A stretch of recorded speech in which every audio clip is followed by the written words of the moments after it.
से 10 मिनट का content full HD 16:9 या YouTube फॉर्मेट में।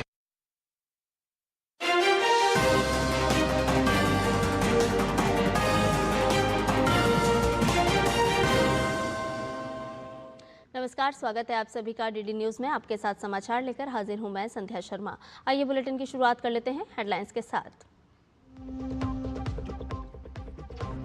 आम बजट से पहले संसद में आज पेश होगा आर्थिक सर्वेक्षण। प्रधानमंत्री नरेंद्र मोदी ने कहा, भारत EU के बीच समझौता प्रोडक्टिव भारत के लिए बहुत बड़ा कदम। आत्मनिर्भर भारत के लिए ये हिम्मत के साथ निर्णयों का कालखंड।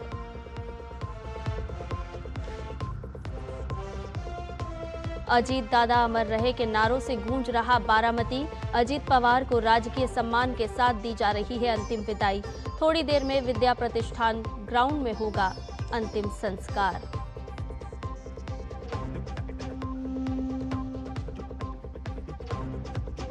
कोलंबिया में लैंडिंग से पहले विमान क्रैश, एक सांसद और 2 क्रू मेंबर समेत सभी 15 लोगों की मौत। हादसे की जांच शुरू।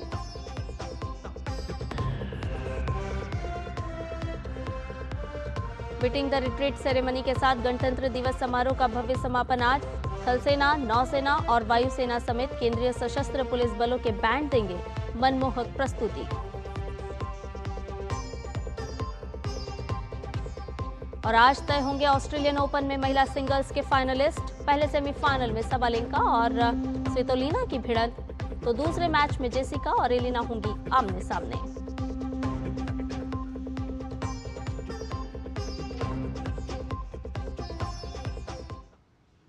सभी प्रमुख खबरों को विस्तार से जानते हैं। प्रधानमंत्री नरेंद्र मोदी ने आज संसद भवन परिसर में मीडिया के सामने अपनी बात रखी। संसद के बजट सत्र के दूसरे दिन प्रधानमंत्री ने कहा, राष्ट्रपति का उद्बोधन 140 करोड़ देशवासियों की अभिव्यक्ति था। उसमें 140 करोड़ देशवासियों के पुरुषार्थ का लेखा जोखा समाहित था। सभी सांसदों के लिए राष्ट्रपति ने मार्गदर्शक बातें कही। इस शताब्दी की दूसरी तिमाही का पहला बजट पहली महिला वित्त मंत्री लगातार 9वीं बार पेश करेंगी। आत्मविश्वास भरा भारत विश्व के लिए आशा की किरण बना है। प्रधानमंत्री ने कई बड़ी बातों का जिक्र किया और उन्होंने कहा कि विश्व के लिए आकर्षण का केंद्र बन चुका है भारत EU की डील से आने वाला भविष्य उज्जवल है। वहीं फ्री ट्रेड आत्मनिर्भर भारत के लिए है। उन्होंने साफ तौर पर इस बात का जिक्र किया।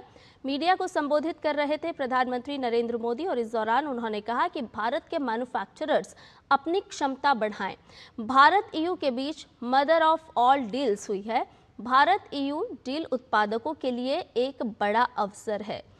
अब उत्तम से उत्तम क्वालिटी बाजार में पहुंचाएं। साफ तौर पर उन्होंने उत्पादकों के लिए कहा कि क्वालिटी से किसी प्रकार का कोई समझौता नहीं होना चाहिए।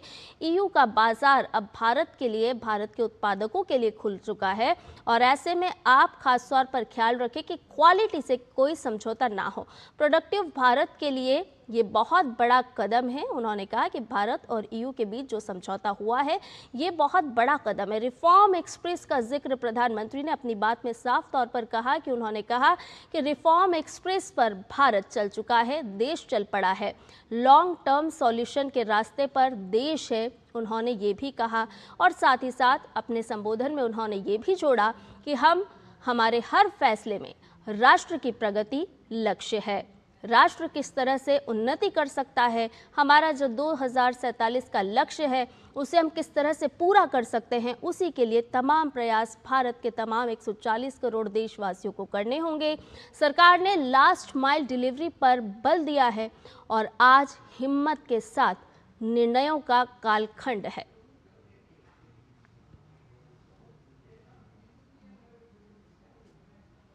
सत्ताईस देशों के साथ हुआ ये समझौता हमारे देश के मछुआरे, हमारे देश के किसान, हमारे देश के युवान, सर्विस सेक्टर में जो लोग विश्व में अलग अलग जगह पे जाने के उत्सुक हैं, उनके लिए बहुत बड़े अवसर लेकर के आ रहा है।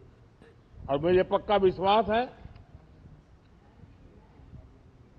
एक प्रकार से कॉन्फिडेंट, कॉम्पिटिटिव और प्रोडक्टिव भारत की दिशा में ये बहुत बड़ा कदम है।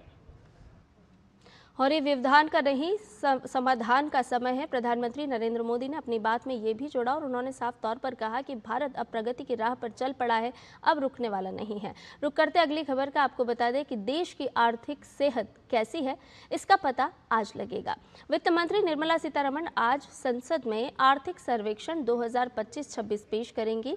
इस सर्वेक्षण के जरिए देश की अर्थव्यवस्था की वास्तविक स्थिति, प्रदर्शन, चुनौतियां और आगे की दिशा का विश्लेषण किया जाता है।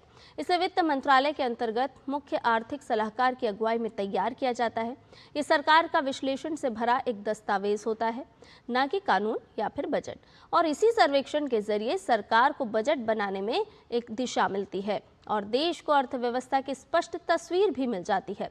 आर्थिक सर्वेक्षण में आमतौर पर जीडीपी वृद्धि दर, रोजगार और बेरोजगारी की स्थिति, महंगाई, कृषि, उद्योग और सेवा क्षेत्र का प्रदर्शन, साथ ही साथ बैंकिंग, निवेश और वित्तीय स्थिति, वैश्विक अर्थव्यवस्था का असर और आने वाले वर्ष का इकोनॉमिक आउटलुक शामिल होता है।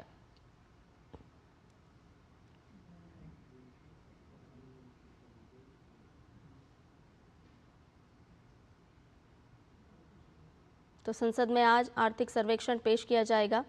रोजगार और बेरोजगारी की स्थिति इस दौरान सामने आएगी। साथ ही साथ क्या कुछ चुनौतियां रहीं और उसका समाधान किस तरह से अगले वित्त वर्ष में निकाला जा सकता है, उसका उल्लेख भी इस रिपोर्ट के माध्यम से, सर्वेक्षण के माध्यम से देखा जा सकता है। भारतीय अर्थव्यवस्था का यह आधिकारिक डेटा होता है और बीते एक साल की आर्थिक स्थिति का लेखा जोखा इस आर्थिक सर्वेक्षण में प्रस्तुत किया जाता है। अर्थव्यवस्था की चुनौतियां और समाधान, खास तौर पर इस पर फोकस होता है इस आर्थिक सर्वेक्षण में। और वित्त मंत्रालय की ये वार्षिक रिपोर्ट होती है, यानी कि वित्त वर्ष के दौरान भारत की किस तरह से प्रगति, उन्नति रही, अलग अलग क्षेत्रों में किस तरह से कार्य किए गए हैं और यदि कोई चुनौती है तो किस तरह से उसका समाधान निकाला जा सकता है। आर्थिक सर्वेक्षण इस तरह का एक खाका खींचता हुआ नजर आता है। वित्त मंत्रालय की वार्षिक रिपोर्ट होती है ये आर्थिक सर्वेक्षण और डिपार्टमेंट ऑफ इकोनॉमिक अफेयर्स यानी कि डीईए द्वारा इसे तैयार किया जाता है।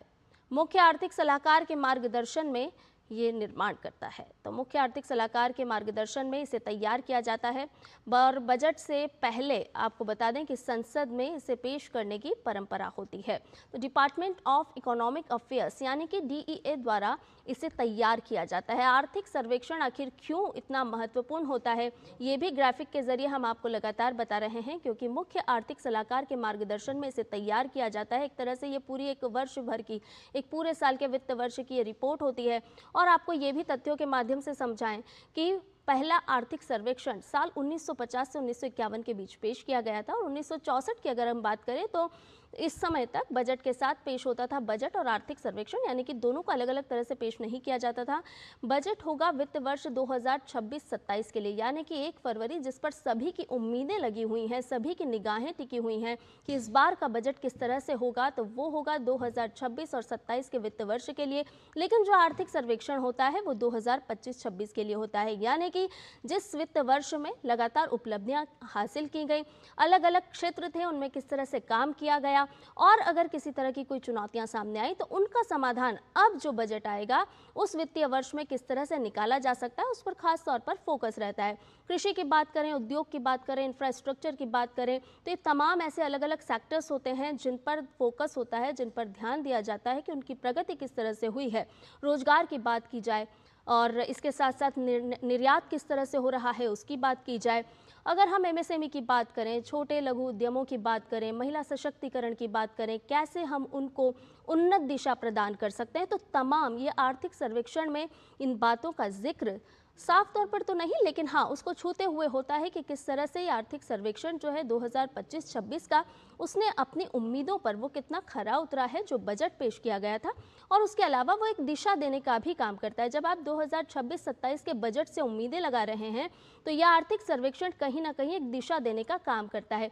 इसे इस तरह से समझना चाहेंगे कि सरकार का इकोनॉमिक रिपोर्ट कार्ड होता है एक तरह से ये, कि कृषि क्षेत्र, उद्योग, इंफ्रास्ट्रक्चर की स्थिति किस तरह की है।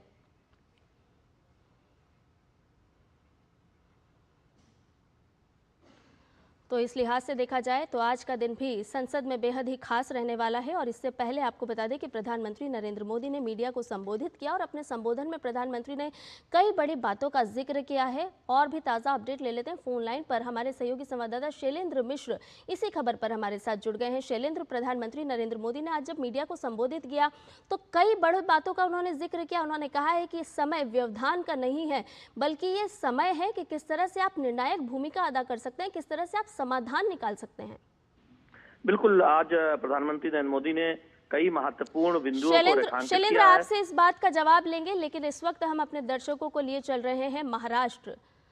बारामती की तस्वीरें अपने दर्शकों को दिखा रहे हैं, यहाँ की तस्वीरें साझा कर रहे हैं, क्योंकि इस वक्त महाराष्ट्र शोक में डूबा हुआ है। अपने नेता अजीत दादा को खोने का दम आज सभी गम में डूबे हुए हैं। बारामती की तस्वीरें, आज शोक की लहर है। पूरे राजकीय सम्मान के साथ अजित पवार, जो कि महाराष्ट्र के उप मुख्यमंत्री रहे, उन्हें आज राजकीय सम्मान के साथ अंतिम विदाई दी जा रही है। बारामती से ये तस्वीरें दिखा रहे हैं।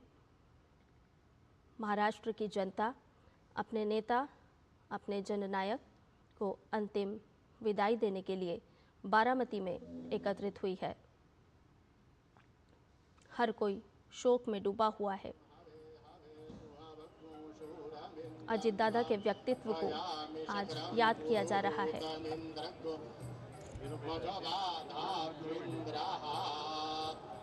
दक्षिण अधिष्ठात्री प्रेत मातृदेवता अधिष्ठात्री प्रेत मातृदेवता उत्तरे प्रेत अधिष्ठात्री प्रेत मातृदेवताभ्यो नमः। सकलोपचारार्थे गन्धाद्युपचारैः सम्पूज्य।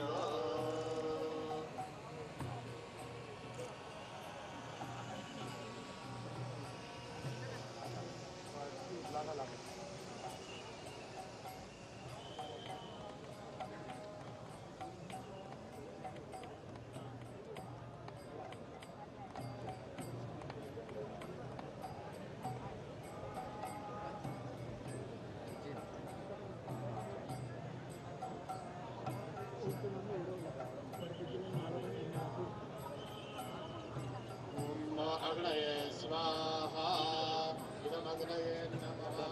कामाय स्वाहा इदं कामाय नमः। स्वाहा लोकाय नमः।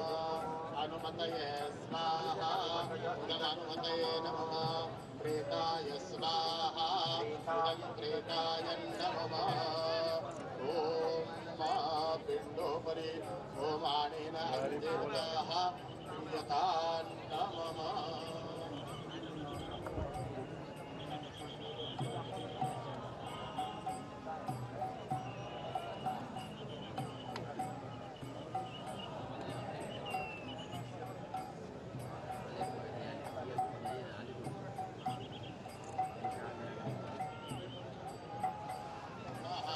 असौ स्वर्गाय लोकाय स्वाहा। प्रेताय स्वाहा इदं प्रेताय नमः।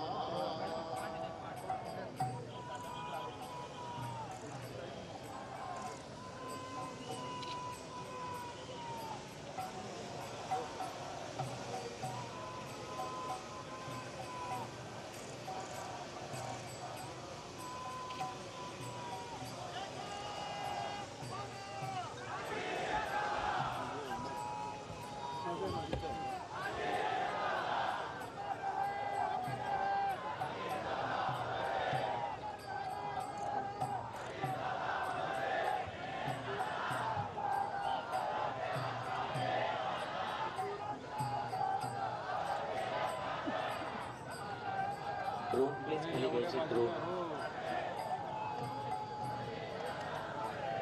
पोलीस विभागाची सूचना ड्रोन मिली गई।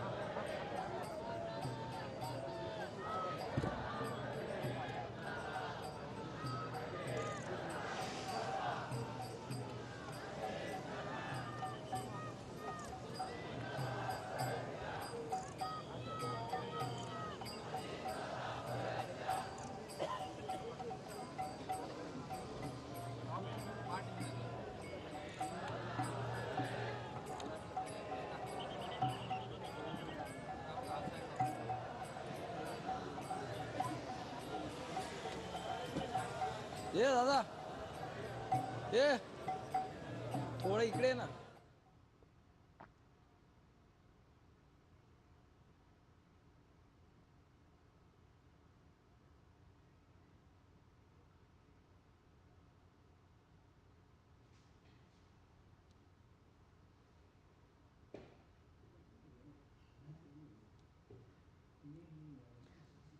बारामती से आपको दिखा रहे हैं ये सीधी तस्वीरें, जहां महाराष्ट्र के उप मुख्यमंत्री अजित पवार को अंतिम विदाई दी जा रही है। पूरे राजकीय सम्मान के साथ उनका अंतिम संस्कार किया जा रहा है। दुख की इस घड़ी में गृह मंत्री अमित शाह, महाराष्ट्र के मुख्यमंत्री देवेंद्र फडणवीस, केंद्रीय मंत्री नितिन गडकरी और भारतीय जनता पार्टी के राष्ट्रीय अध्यक्ष नितिन नवीन भी यहाँ पर मौजूद हैं। इसके साथ साथ महाराष्ट्र की जनता अपने नेता, अपने जननायक को अंतिम विदाई देने के लिए बारामती में एकत्रित हुई है। पूरे महाराष्ट्र की अगर बात करें तो असमय अजित पवार के निधन से शोक की लहर है। पूरा महाराष्ट्र शोक में डूबा हुआ है। नम आंखों के साथ अपने नेता अजित पवार को अंतिम विदाई दी जा रही है। एक ऐसे नेता जिनका जनता से सीधा जुड़ाव रहा, प्रशासन पर एक मजबूत पकड़ रखते थे अजित पवार और अपनी सख्त कार्यशैली के तौर पर भी जाने जाते थे अजित पवार।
और फोन लाइन पर हमारे साथ हमारे सहयोगी संवाददाता शिशिर शैलार जुड़े हुए हैं। शिशिर, आज नम आंखों के साथ पूरे राजकीय सम्मान के साथ अजित दादा को अंतिम विदाई दी जा रही है।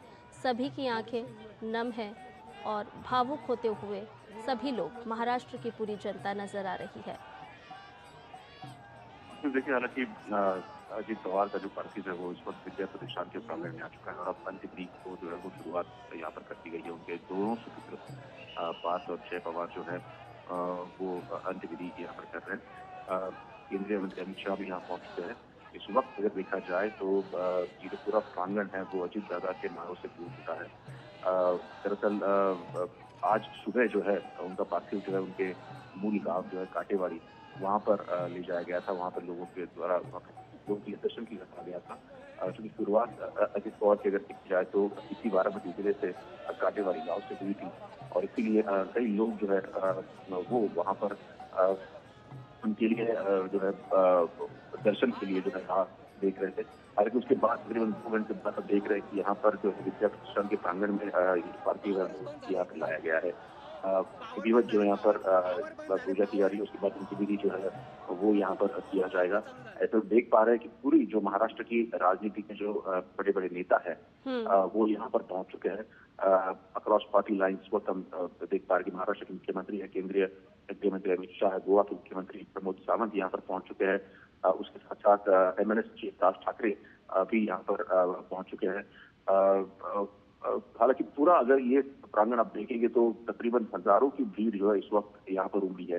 पूरे शासकीय जो है उनको सम्मान के साथ जो है विदाई दी जाएगी यहाँ पर, उसकी व्यवस्था सरकार ने की है। और 3 दिनों का जो है राजकीय शोक जो है वो भी सरकार द्वारा घोषित किया गया है, सार्वजनिक अवकाश यहाँ पे किया गया है। इस वक्त पूरे अगर बारामती की बात करें हम तो बारामती कल जब से हादसा बारामती में हुआ है तब से लोग जो है यहाँ पे काफी व्याकुल है, शोकाकुल है। लोग जो है यहाँ पर देखा जाए पूरी तरह से स्थापने और बाकी चीजें यहाँ पर लोगों ने ही जो है बंद की है। जिन लोगों से बात की है कहीं ना कहीं उनके जरिए ये तो समझ में आ रहा है कि किस प्रकार से जुड़े हुए थे अजीत पवार यहाँ के लोगों से, अपनी मिट्टी से।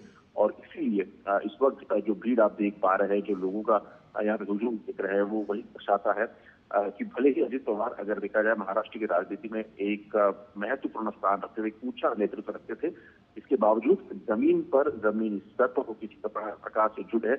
इसी का ये उदाहरण हम देख पाएंगे कि हर कोई सामान्य कार्यकर्ता हो या फिर नेतागण हो, वो यहाँ पर इस वक्त मौजूद है। खासतौर ये वो जगह है जहाँ पर अजीत दादा की शुरुआत हुई थी, जहाँ के सामाजिक जीवन की शुरुआत हुई थी। 1980 का दौर था जब अजीत पवार जो है सक्रिय राजनीति में आए थे। स्थानीय इकाई चुनाव जो है, जिला परिषद के चुनाव जो है, उन चुनाव में हालांकि वो आए थे।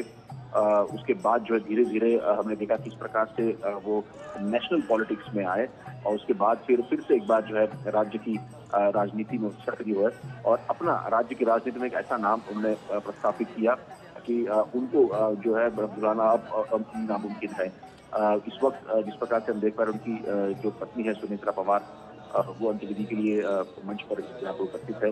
उनके दोनों पुत्रों समेत और उनकी बहन जो है सुप्रिया सुले, वो भी यहाँ पर हम देख पा रहे हैं। इस वक्त जैसे मैंने कहा कि धीरे धीरे जो है अजीत पवार का ये जो राजनीति का ग्राफ था वो बढ़ता गया। उसका कारण ये था कि जिस प्रकार से लोगों में घुल मिल जाने की क्षमता थी, ये तो प्रमुख कारण। लेकिन दूसरा महत्वपूर्ण कारण ये भी अजीत पवार के बारे में कहा जाता है कि वो सच्चे दिल के नेता थे। मतलब किस बात को अगर वो कमिट करते थे तो जाहिर सी बात है उसको पूरा करने का हर जो है वो प्रयास करते थे। लेकिन जो चीजें हम कहते हैं कि कानूनी दायरे में या कोई सरकारी दायरे में नहीं बैठती, अगर वो नहीं हो रही है और फिर भी अगर उनके कार्यकर्ताओं का अगर ये मांग रहेगी तो उस पर भी जो है अजीत पवार जो है सीधी अपनी नाराजगी जता देते थे। तो ये कहीं ना कहीं उनका स्वभाव था, स्पष्ट स्वभाव था, क्योंकि महाराष्ट्र की राजनीति सभी लोग जानते थे। और इसीलिए आज हम तो देख पा रहे हैं कि जो अलग अलग नेता यहाँ पर पहुंचे हैं, अगर उनसे ये पूछा जाए तो उनको ये बात जरूर हर कोई कहेगा कि जो लोग कार्य करते हैं, खासतौर पर वो पार्टी के कार्यकर्ता हो या फिर अन्य पार्टी के कार्यकर्ता हो, लेकिन जो लोग काम करते हैं, धरातल पर काम करते हैं, अजीत पवार उनको जो है अक्रॉस पार्टी लाइन जाकर मदद करते थे। ये कहीं ना उनका नेतृत्व गुण था जो कि काफी महत्वपूर्ण महाराष्ट्र में अगर देखा जाए तो। जहां तक बात करें उनके कार्यक्षेत्र की राजनीति, तो कार्यक्षेत्र जरूर था, लेकिन साथ ही साथ सहकारिता जो है उस पर अजीत पवार का खासा ध्यान था। और इसीलिए जैसे मैंने पहले कहा कि सक्रिय राजनीति की शुरुआत ही सहकारिता से उनकी हुई थी। जिस प्रकार से हम बात करें जो शुगर फैक्ट्रीज है उसमें वो कार्यरत थे। जो इनिशियल डेज थे उनके, जो कुछ शुगर फैक्ट्रीज में उन्होंने बतौर संचालक भी काम किया है। उसके बाद जो शिक्षण संस्थाएं है, महाराष्ट्र में शिक्षा संस्थाएं, उनमें भी जो है अजीत पवार का काम है। इस वक्त जिस प्रांगण में ये जो अंत्यविधि हो रहा है, ये प्रांगण भी जो है इस जो प्रांगण की जो इमारत है, ये एक शिक्षण संस्था की है जिसके विश्वस्त स्वयं अजीत पवार के साथ ही साथ जो रयत शिक्षण संस्था के महाराष्ट्र में काफी अगर देखा जाए तो नामी संस्था है। ये खासतौर पर जो गांव के बच्चे हैं उनको पढ़ने के लिए रयत शिक्षण संस्था का काफी सहारा होता है। उससे भी अजीत पवार जुड़े रहे। तो अलग अलग हम कह सकते हैं कि सेक्टर्स में अजीत पवार का ये काम हमको दर्शाता है कि किस प्रकार से इन चीजों पर उनकी काफी अच्छी पकड़ थी, उनको काफी अच्छा ज्ञान था। दूसरी बात ये भी था कि पिछले 35 से 40 सालों का ये सफर रहा है अजित पवार का। अगर 1991 की हम बात करें तो जब सांसद चुने गए थे उसके बाद जो है अपनी सीट जो है उन्होंने शरद पवार को दी थी और वो फिर से एक बार राज्य की राजनीति में आए। तब से लेकर जब वो 1999 में पहली बार मंत्री बने थे, मंत्री पद की शपथ ली थी, तो उसके बाद हमने देखा कि अलग अलग पोर्टफोलियो अजित पवार ने संभाले हैं। फिर वो इन्वेस्टिगेशन का पोर्टफोलियो हो, फाइनेंस पोर्टफोलियो हो, या फिर हम बात करें बाकी जो जल संधारण हो, ये अलग अलग पोर्टफोलियोज में उन्होंने काम किया था। खासतौर पर फाइनेंस मिनिस्टर के तौर पर पिछला अगर उनका पूरा कार्यकाल देखा जाए तो काफी महत्वपूर्ण भी रहा है, क्योंकि अजित पवार चूंकि हम जानते थे कि फाइनेंशियल डिसिप्लिन को मानने वाले इंसान थे। अगर कोई अगर लोक कल्याणकारी योजना हो और उसको अगर पूरा करने का अगर प्रयास सरकार करती है तो उसको किस प्रकार से फंडिंग उपलब्ध कराई जाए, किस प्रकार से जो है लोगों तक वो पहुंचाई जाए और वो सभी जो योजना है लोगों तक पहुंचती है या नहीं, इसका भी जो है बारीक से बारीक ध्यान जो है अजित पवार रखते थे। तो उनकी कार्य की शैली थी कि सुबह 6 बजे, हालांकि वो हमेशा ये अपने इंटरव्यू में बात कहते थे कि सुबह 6 बजे उनकी दिनचर्या शुरू होती थी और उसमें सिर्फ दफ्तर नहीं बल्कि घर से वो काम शुरू करते थे। कुछ लोग जो थे वो घर भी उनको मिलने जाते थे जो काम था वो पूरा करने के लिए। उससे जो है शाम तक देर शाम तक जो है अजित पवार अपने कार्यालय में उपस्थित हुआ करते थे। एक ऐसा भी वक्त था जब हमने देखा कि कोविड का काफी कठिन समय था। उस वक्त भी अजित पवार चूंकि उस वक्त उप मुख्यमंत्री थे, हमने देखा कि उस वक्त भी कोविड बिना ध्यान रखते हुए चाहे मंत्रालय हो या फिर अपना कार्यक्षेत्र हो, यहाँ पर हमेशा लोगों की सेवा के लिए काम करते रहे हैं। कुछ इसी प्रकार का उनका अंदाज अगर देखा जाए पूरे कार्यकाल में रहा है। जहाँ तक बात करें पिछले 2-3 सालों की, जाहिर सी बात है कि जब एनसीपी के रिपोर्ट कार्ड हुए थे तो कहीं ना कहीं अपने चर्चा के प्रभाव से अलग होकर उन्होंने अपनी पहचान बनाने का प्रयास पिछले 2 सालों में किया था। और जहां तक अगर हम बात करें चुनावों की, जो पिछले चुनाव संपन्न हुए उसमें कहीं ना कहीं वो यशस्वी होते हुए दिखाई दिए हैं। खासतौर पर विधानसभा के चुनाव की अगर बात करें, पिछले विधानसभा चुनाव में वो भी एक अच्छे जो है नंबर्स मिले थे, सीट्स मिली थी महाराष्ट्र में। उसके साथ हमने देखा कि पिछले अभी महानगर पालिका के चुनाव हुए थे, उसमें भी जो है अजित पवार जो है अलग अलग जगह पर लड़े थे जहां पर उनको जीत हासिल हुई थी। हालांकि 2 सालों में उन्होंने स्पष्ट किया कि किस प्रकार की राजनीति वो चाहते हैं।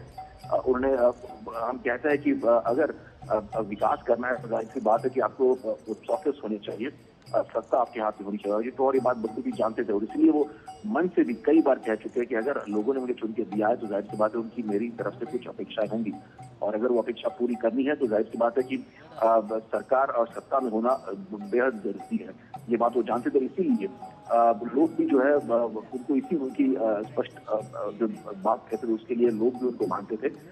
यही बात थी कि पिछले 2-3 सालों से लगातार उनका अगर कार्य देखे तो चाहे महाराष्ट्र में जिस प्रकार से फाइनेंशियल डिसिप्लिन को मेंटेन करना हो, एक विपक्ष द्वारा हालांकि ये एलिगेशन लगाए गए थे कि आखिर सरकार जो है लोक कल्याणकारी योजना तो ला रही है लेकिन जिस प्रकार से उस पर फंडिंग कर रही है कहीं ना कहीं ये जो कहते हैं कि फाइनेंशियल डिसिप्लिन बिगाड़ने का काम जो है राज्य सरकार कर रही है। हालांकि उस पर भी जो है अजित पवार ने बहुत जवाब दिया था। उन्होंने कहा कि जो सरकार का पैसा है, तिजोरी का पैसा है, वो लोगों का पैसा है, वो लोगों में खर्च होना चाहिए और इसीलिए इस प्रकार की अलग अलग योजनाएं जो है वो लाते हैं।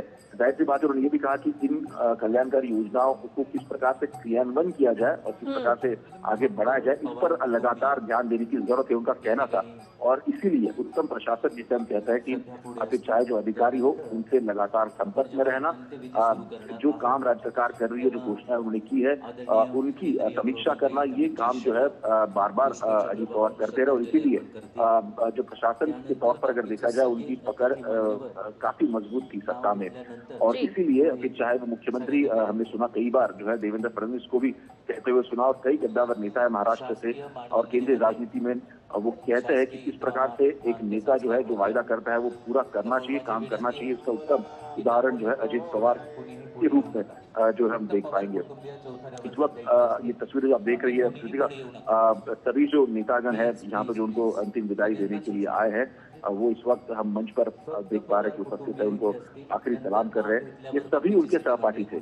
एक वक्त अगर देखा जाए तो जब एनसीपी की शुरुआत 1999 में हुई थी तब अजित पवार जो है, एक देखा जाए तो पश्चिम महाराष्ट्र में एक बड़ा चेहरा उभर के सामने आए थे।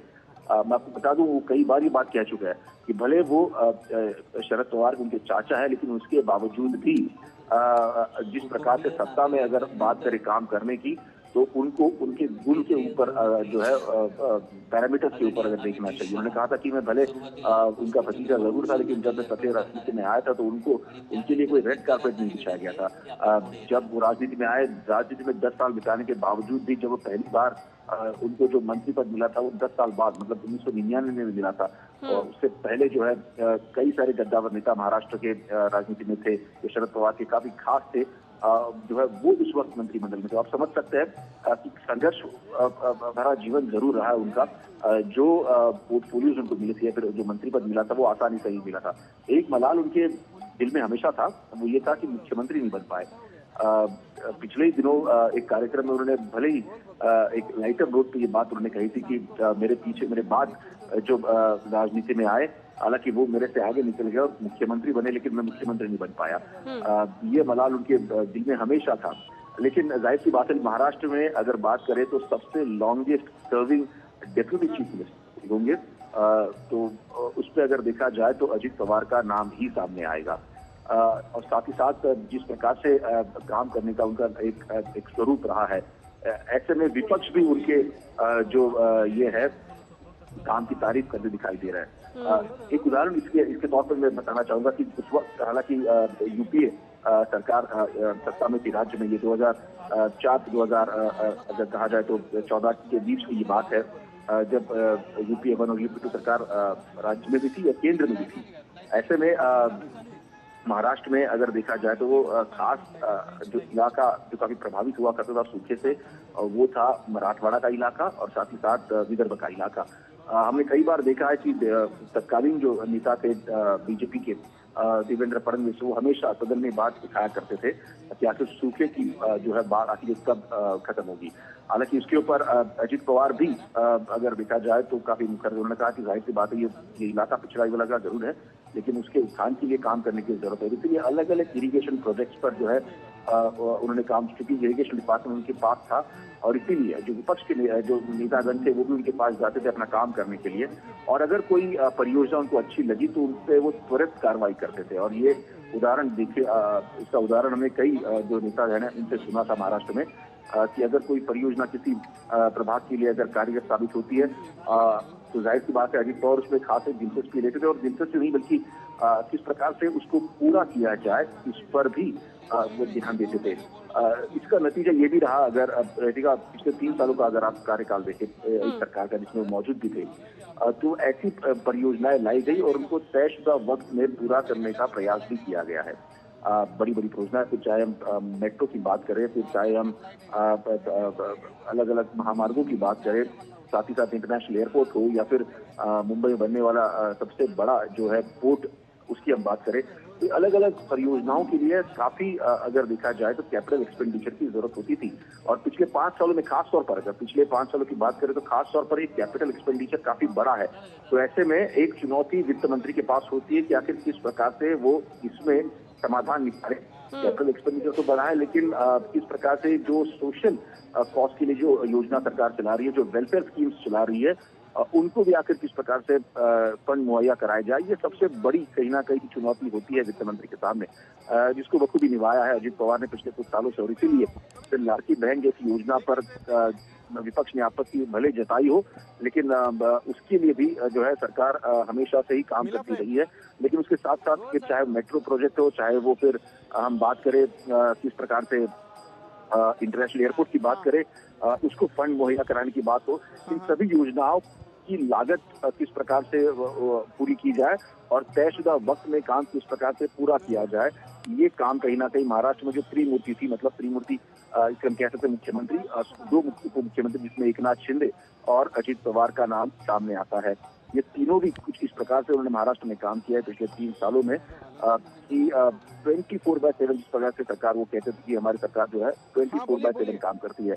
अजित पवार सुबह काम की शुरुआत करते थे, शाम तक वो अपने कार्यालय में होते थे। उसके बाद देवेंद्र फडणवीस जो है देर रात तक वो काम करते थे और एकनाथ शिंदे जो कि अगर देखा जाए तो सुबह तक जो है उनका कार्यालय शुरू होता था। तो ऐसे में ये 3 ऐसे नेता थे महाराष्ट्र में पिछले 3 सालों में जिन्होंने पूरे महाराष्ट्र की तस्वीर बदलने का यहाँ पे प्रयास किया था। तीनों का गुण एक था कि वो काफी हार्ड वर्किंग थे और साथ ही साथ जुड़े हुए थे। अजित पवार यही कारण है कि पिछले अगर देखा जाए तो पिछले लगातार 35-40 सालों से जो लगातार जो है जनसंपर्क अपना बढ़ाते जा रहे थे। आलम यह था कि अजित पवार का एक पूरा इलाका महाराष्ट्र का, खासतौर पर पश्चिमी महाराष्ट्र का इलाका अगर देखा जाए तो अजित पवार का मुरीद था और इसीलिए एनसीपी का अगर गढ़ अगर देखा जाए, बारामती हो, पुणे जिला हो, दौंड हो, ये जो इलाका है पश्चिम महाराष्ट्र का, यहाँ पर जो है काफी अच्छा दबदबा जो है एनसीपी पार्टी ने प्रस्थापित किया था। उसके पीछे प्रमुख कारण अगर देखा जाए तो वो अजित पवार ही थे। लेकिन अजित पवार अगर देखा जाए तो सिर्फ वो स्वयं काम नहीं करते थे, बल्कि उनके साथ जो बाकी अन्य लोग थे वो भी उनके साथ जो काम करते थे। तो ऐसे में ये सभी एक टीम बनाने का प्रयास उन्होंने किया था। खासतौर पर एनसीपी की बात करें तो एनसीपी कई नए चेहरे आपको दिखेंगे जो कि अजित पवार के साथ इस वक्त काम कर रहे थे। चाहे वो महाराष्ट्र के प्रदेशाध्यक्ष सुनील तटकरे हो जो उनके खास करीबी माने जाते हैं, प्रफुल्ल पटेल जो कि शरद पवार के करीबी माने जाते हैं, लेकिन वो भी अजित पवार के मुरीद थे। और इसीलिए जब एनसीपी के 2 पार हुए तो हमने देखा कि ये दिग्गज नेता हसन मुशर्रफ जो कि शरद पवार के काफी करीबी थे, जो शुरुआत से उन्होंने शरद पवार के साथ काम किया है। वो दिलीप वलसे पाटिल एक ऐसा नाम है एनसीपी का जो कि जब से एनसीपी शुरू हुई तब से शरद पवार के साथ थे। ये सभी नेता जब एनसीपी के 2 फाड़ हुए थे तो अजित पवार के साथ आए थे। तो आप समझ सकते हैं कि किस प्रकार से उनकी काम की गति थी और किस प्रकार से वो जानते थे कि इन लोगों को अपने साथ रखा जाए और काम किया जाए। और हर कोई नेता जो कि चुन के आता है, जाहिर सी बात है उसके मन में ये हमेशा बात होती है कि किस प्रकार से लोगों के ज्यादा से ज्यादा काम किए जाए और उनके उपयोग में लाया जाए। इस बात को वो बखूबी जानते थे और इसीलिए सीनियर लीडरशिप की बात करें, अजित पवार ने वो भी अपने साथ की थी। और साथ ही साथ अगर बात करें तो जूनियर जो कि नए जो लोग राजनीति में आते हैं, जो नए जवान युवा जो राजनीति में आते हैं, वो भी उनके पास एक अच्छा तबका था। जब एनसीपी संयुक्त एनसीपी हुआ करती थी उस वक्त रोहित पवार जो है वो उनको राजनीति में लाने वाले भी स्वयं अजित पवार थे। और ये बात रोहित पवार ने कई मंचों से कही थी कि अगर शायद अजित पवार ना होते तो शायद वो सक्रिय राजनीति में नहीं आते। वही और एक नाम है, वही महाराष्ट्र के आर पाटिल, क्योंकि आर पाटिल एक ऐसा नेतृत्व महाराष्ट्र का जो काफी ग्रामीण इलाकों से आता है, लेकिन इतनी ही जो जनता से जुड़ाव रखता है और असामयिक जो ये घटना हुई, दुर्घटना का शिकार हुए अजित पवार, तो आज पूरा महाराष्ट्र शोक में डूबा हुआ है। आज महाराष्ट्र के उप मुख्यमंत्री अजित पवार को राजकीय सम्मान के साथ अंतिम विदाई दी जा रही है। बारामती का ये प्रांगण जहां पर बड़ी संख्या में महाराष्ट्र की जनता एकत्रित हुई है, नम आंखों के साथ आज अंतिम सफ़र पर हैं अजित दादा और उन्हें अंतिम विदाई दी जा रही है।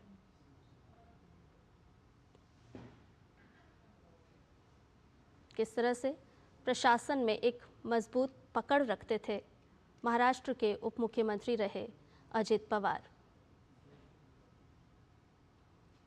पूरे देश में शोक की लहर है। किसी ने कल्पना भी नहीं की होगी कि इस तरह से अजित पवार दुर्घटना का शिकार हो जाएंगे। बारामती से ये सीधी तस्वीरें आपको दिखा रहे हैं जहां पर गृह मंत्री अमित शाह पहुंचे हैं और अंतिम श्रद्धा सुमन, अंतिम विदाई दे रहे हैं महाराष्ट्र के उप मुख्यमंत्री रहे अजित पवार को।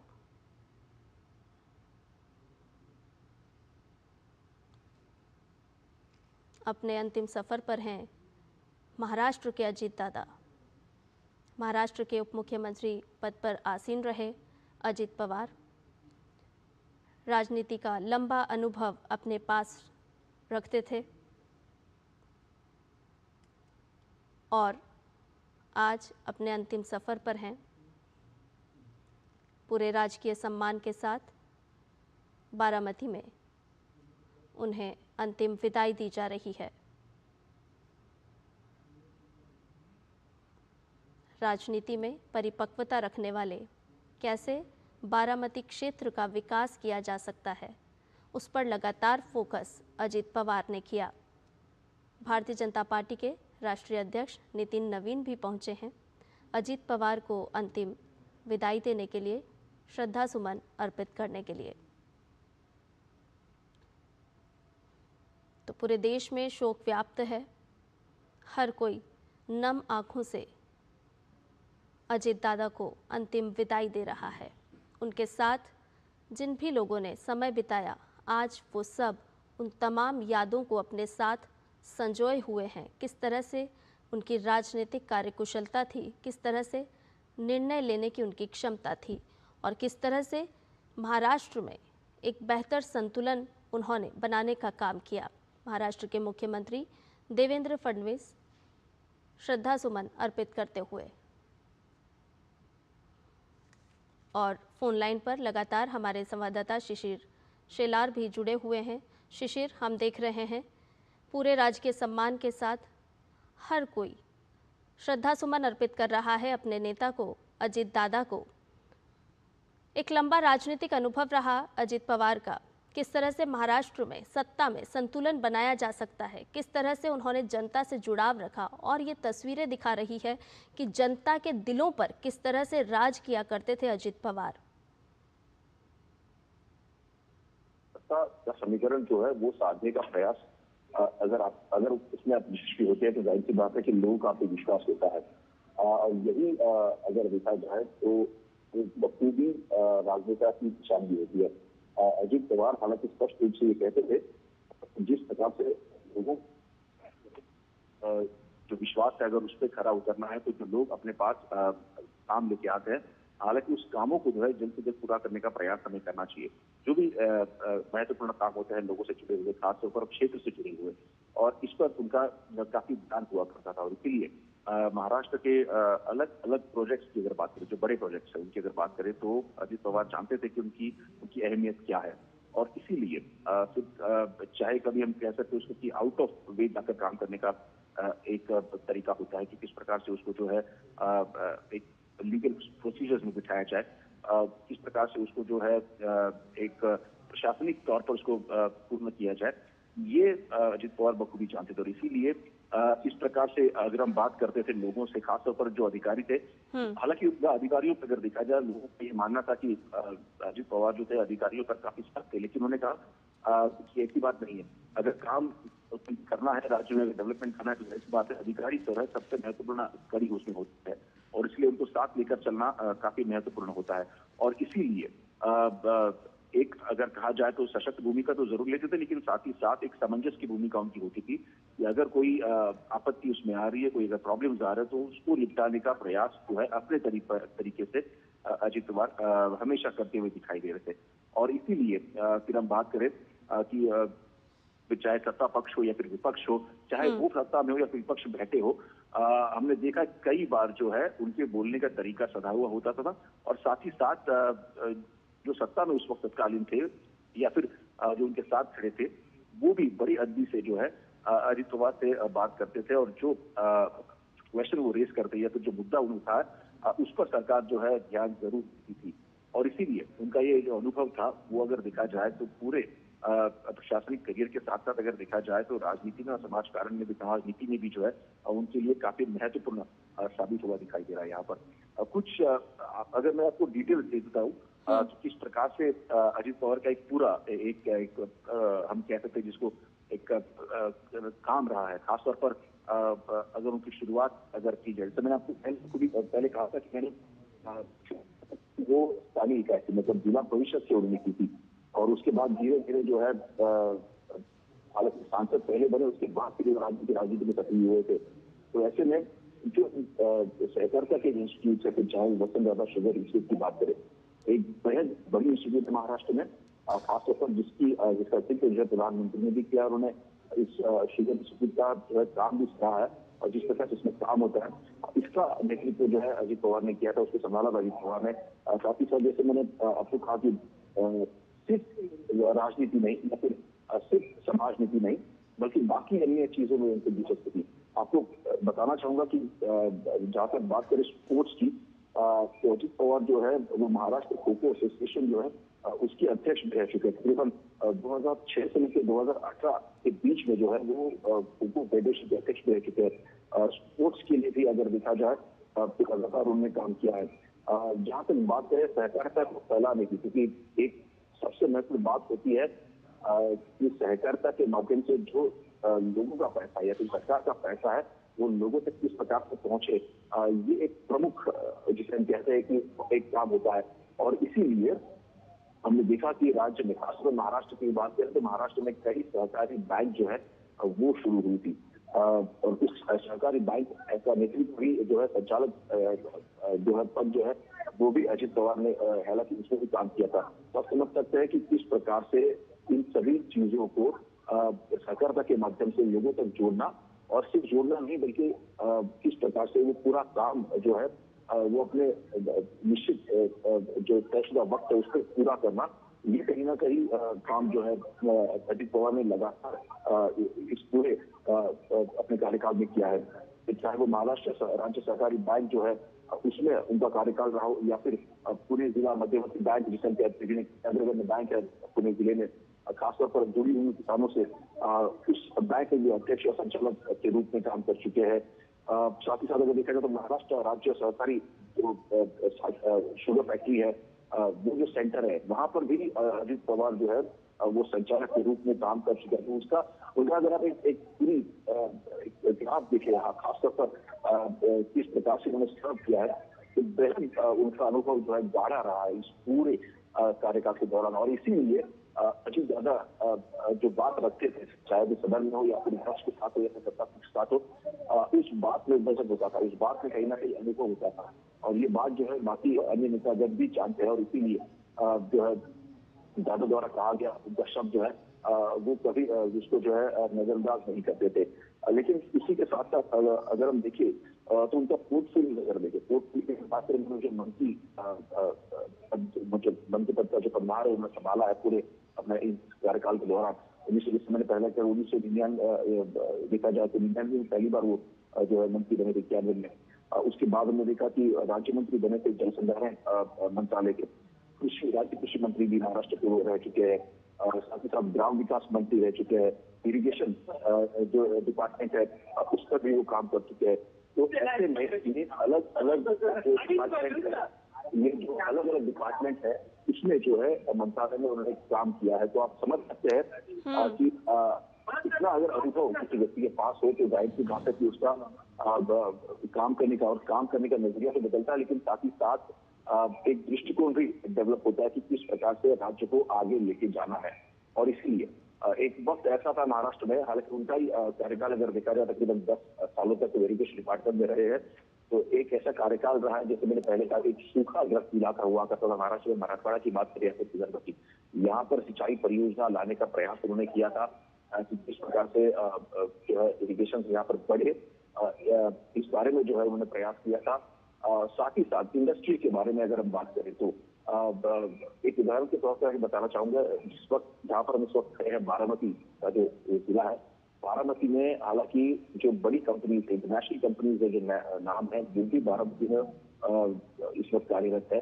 साथ ही साथ पुणे और बारामती सटा हुआ इलाका है, पुणे जिला है, इस पुणे जिले में चाकन की अगर हम बात करें या फिर बाकी एमआईडीसी की हम बात करें, यहाँ पर भी बड़ी कंपनीज को लाने का प्रयास जो है अजित पवार ने किया है। किस प्रकार से इन कंपनीज के जरिए जो है रोजगार सृजन हो, इस पर उनका काफी ध्यान हुआ करता था।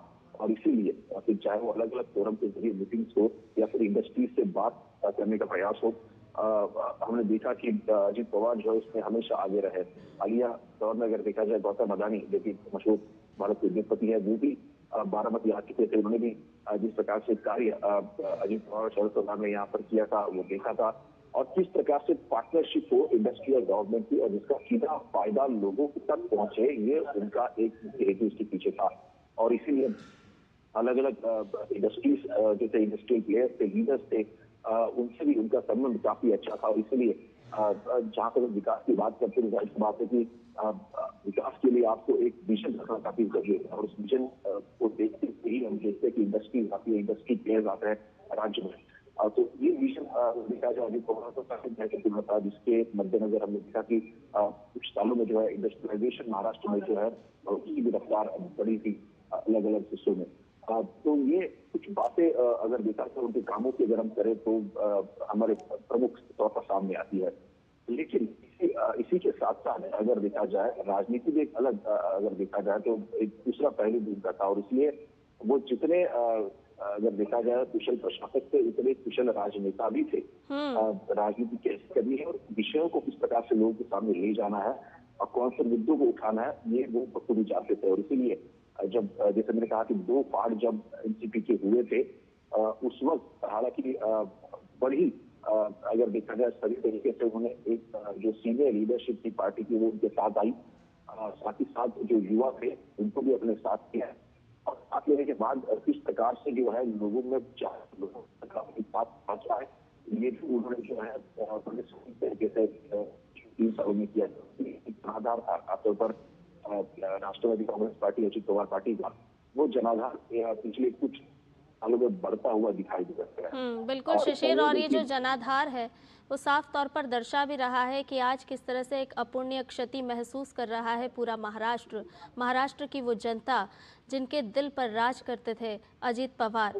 और जिस तरह से नौकरशाहों में एक मजबूत पकड़ रखने की बात हो, पैठ बनाने की बात हो, या फिर आम जनता के बीच में पहुंचकर उनके बीच उनके दुख दर्द बांटने की बात हो। और यही वजह है जो और परिपक्वता एक राजनेता की होती है औरों से किस तरह से अलग बनाती है। और अजित पवार जो कि महाराष्ट्र के उप मुख्यमंत्री रहे और उनमें वो तमाम अनुभव, उनकी कार्यकुशलता जिसका जिक्र अभी आप कर भी रहे थे, साफ तौर पर और राजनेताओं से उन्हें किस तरह से अलग बनाती है और कैसे आज पूरे महाराष्ट्र की जनता, पूरे देश की जनता शोक में डूबी हुई है। और आज अजित पवार जो कि महाराष्ट्र के उप मुख्यमंत्री रहे, उन्हें श्रद्धा के साथ नमन किया जा रहा है। तमाम गणमान्य हस्तियां यहां पर मौजूद हैं जो कि बारामती में पहुंची हैं और अंतिम सफर पर हैं आज महादेव जी जानकर साहब, अजित दादा।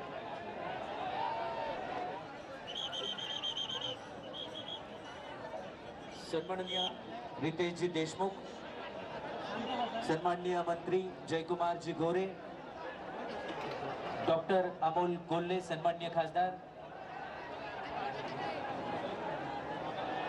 सन्माननीय जयंत पाटील साहेब,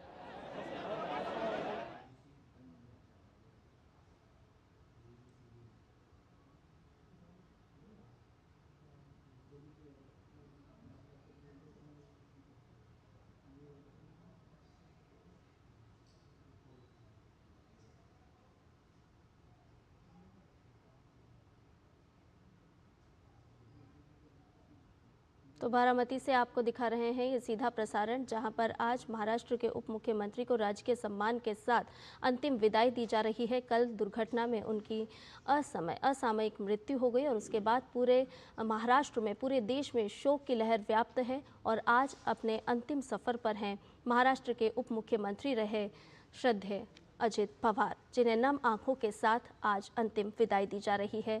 देश भर से कई गणमान्य लोग वहां पर पहुंचे हैं और श्रद्धा सुमन अर्पित किए जा रहे हैं। फिलहाल के लिए इतना ही, मुझे दीजिए इजाजत, नमस्कार।